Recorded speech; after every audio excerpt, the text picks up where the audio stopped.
નમસ્કાર, આપ જોઈ રહ્યા છો જેકેએસ ન્યૂઝ ગુજરાતી. વાત કરીએ હિંમતનગર ખાતે ભાજપના ઉમેદવારની ભવ્ય બાઇક રેલી યોજાઈ હતી. સમગ્ર વાત સાબરકાંઠા શહેરમાં કેનાલ ફ્રન્ટથી ભાજપ ઉમેદવાર શોભનાબેન બારૈયાની વિશાળ બાઇક રેલી યોજાઈ હતી. ભાજપના કાર્યકરો અને આગેવાનો મોટી સંખ્યામાં આ રેલીમાં ઉપસ્થિત રહ્યા હતા. શહેરના ટાવર ચોક, મોતીપુરા, મહાવીરનગર, છાપરિયા તેમજ મહેતાપુરા સહિતના વિસ્તારમાં રેલી યોજાઈ હતી, જેમાં જય શ્રી રામના નારા સાથે રેલી વિવિધ સ્થળો પર ફરી હતી. આ રેલીમાં લોક ગાયિકા લાઇવ ડીજે સાથે જોડાઈ હતી અને વિશાળ રેલીમાં ધારાસભ્ય અને નગરપાલિકાના કોર્પોરેટર તથા ભાજપના આગેવાનો જોડાયા હતા.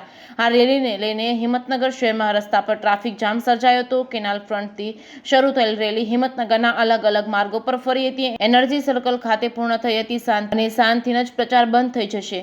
જેકેએસ ન્યૂઝ ગુજરાતી સાથે અશોક નાઈ, સાબરકાંઠા.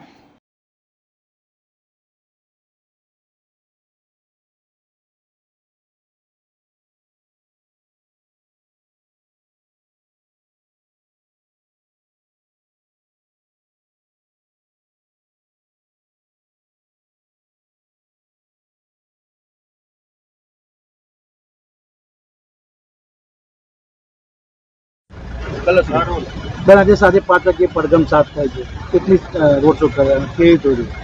આજે યુવા મોરચા દ્વારા આયોજિત રોડ શોમાં હિંમતનગર ખાતે અમે આખા હિંમતનગરમાં રોડ શો કર્યો અને ભારે બહુમતી સાથે અમે નીકળવાના છીએ અમને વિશ્વાસ છે, કારણ કે યુવાનોમાં બહુ ઉત્સાહ છે, વડીલોમાં, અને ઠેર ઠેર મહિલા સંમેલનો, દરેક સમાજના સંમેલનો થઈ રહ્યા છે. બધા મને સમર્થન આપી રહ્યા છે.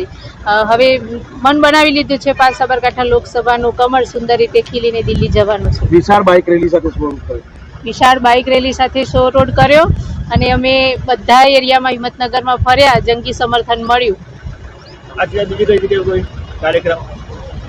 આજે અમારી વિધાનસભા પ્રાંતિજના એક રૂટ બાકી છે, ત્યાં અમે જઈ આવીએ છીએ. બધું તમામ અમે ગામડાઓનો અમે રેલી કરી નાખી. કાલે હિંમતનગર પણ અમે રોડ શો કર્યો હતો અને પ્રાંતિજ પણ રોડ શો કરીને આજે વડાલી પણ થવાનો છે. બધા યુવાનો યુવા મોરચા દ્વારા આયોજિત થઈ રહ્યું છે.